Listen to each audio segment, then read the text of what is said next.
The wind outside howled like an angry beast that night.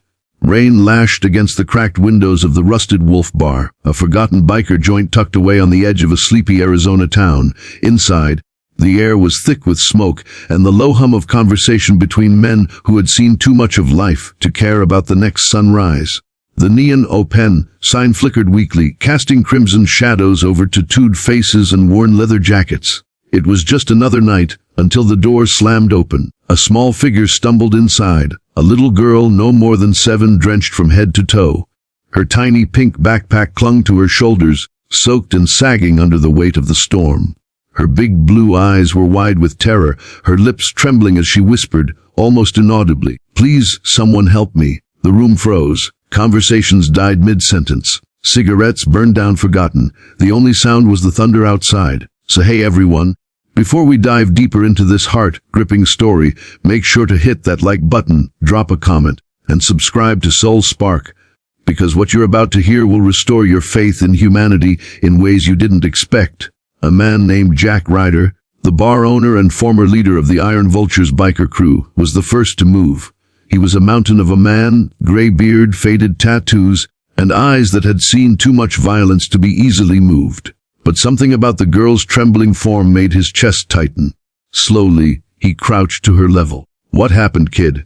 he asked softly, his deep voice surprisingly gentle. The girl looked around the room, at the heavy boots, the bearded faces, the rows of beer bottles, and then whispered, "He's coming. Please, don't let him find me." A chill passed through the room. Jack exchanged glances with the other bikers. There was Hawk, a quiet ex-Marine with scars running across his jawline, Red, a tattoo artist and mechanic with a temper as fiery as his hair, and Diesel, the youngest, who'd joined the gang after losing his family in an accident. They'd all done bad things in their past lives, but not one of them could ignore the fear in that little girl's voice. Jack led her to the bar counter, wrapped her in a worn-out blanket, and handed her a mug of hot chocolate, a leftover from the rare times families passed through. As she sipped it with trembling hands, Jack noticed something strange about her backpack. It wasn't just heavy. It clinked faintly when she set it down. "Who's coming for you, sweetheart?" Jack asked again.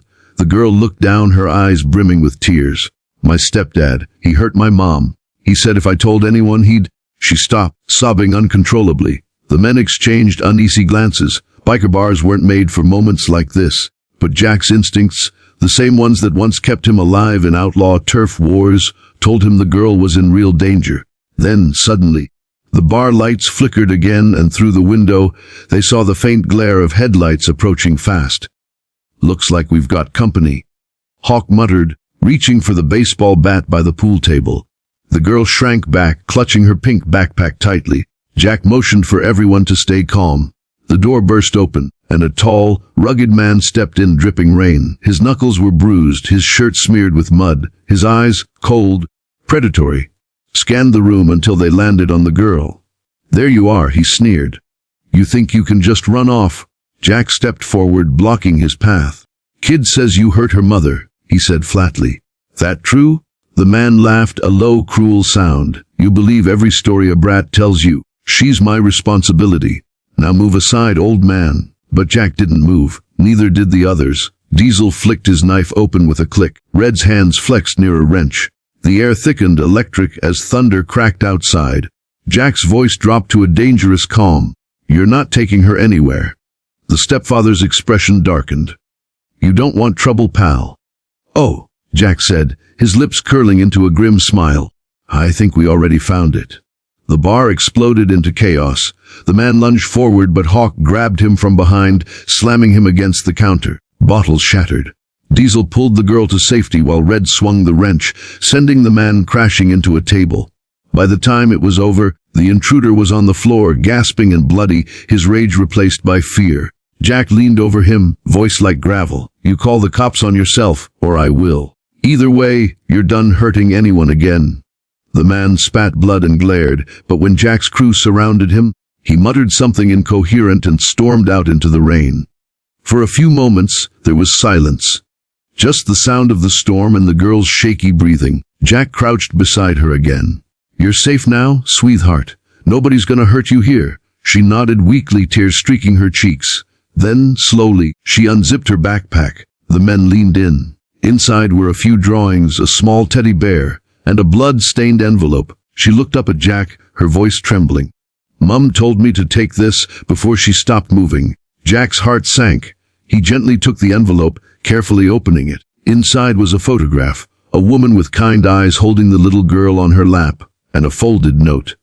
The words inside were scrawled shaky and desperate. "If you're reading this, please protect my daughter, Lily. He's dangerous. Don't let him find her." Jack's jaw tightened. For a man who once lived by no law but his own, that letter hit like a bullet. He'd seen too many good people lost to bad men. Not this time. Not this girl. He gathered the bikers around. "We're not calling the cops yet. They'll just put her in the system, and that bastard'll find a way to get her back. We'll find her real family. Somebody out there's got to be looking for her."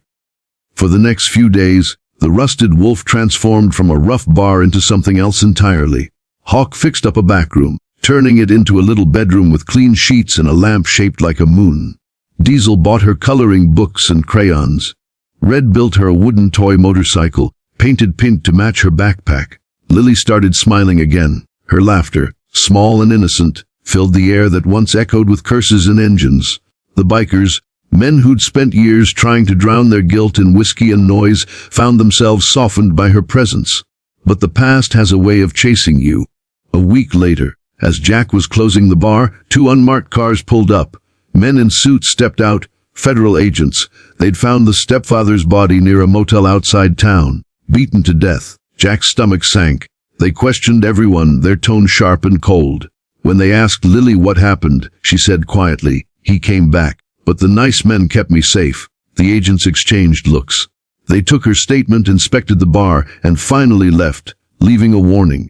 "If we find out you're hiding anything, Ryder, you'll go down with her." Jack knew it wasn't over. That night, he went out back, staring at the stars through the misty rain. He thought of his own daughter, the one he lost years ago to a drunk driving accident he caused. He'd lived with that guilt every day since. Maybe, he thought, saving Lily was his chance to make things right. He called an old contact, a retired detective, who owed him a favor. Together they dug into Lily's past, uncovering that her real father had been a soldier killed overseas, and her mother had remarried a man with a long history of violence. The detective found an aunt in Oregon, a woman who'd been searching for Lily for months. The next morning, Jack told Lily the truth. Her little face fell when she realized she'd have to leave. "But I like it here," she said softly. "You're my family." Jack's throat tightened. "You'll always have a home here, kiddo. But your aunt's waiting for you. She's good people." They rode out the next day. Jack, Hawk, Red, Diesel, and Lily, their motorcycles cutting through the golden dawn. When they reached Oregon, Lily ran into her aunt's arms. The woman wept, clutching her niece as if afraid to ever let go. Before leaving, Lily turned to Jack. "Thank you for saving me." Jack smiled through misty eyes. "No, sweetheart, you saved us." Before we wrap up, if this story touched your heart, don't forget to like, share, and subscribe to Soul Spark. Your support helps us bring more true soul-stirring stories to light, stories of hope, courage, and redemption. A year later, a small pink backpack sat on a shelf in the Rusted Wolf bar. Jack kept it there, untouched, a reminder that even in the darkest places, sometimes light walks in wearing muddy shoes and carrying hope on her shoulders. And every now and then, when a child's laughter echoed in his memory, he smiled.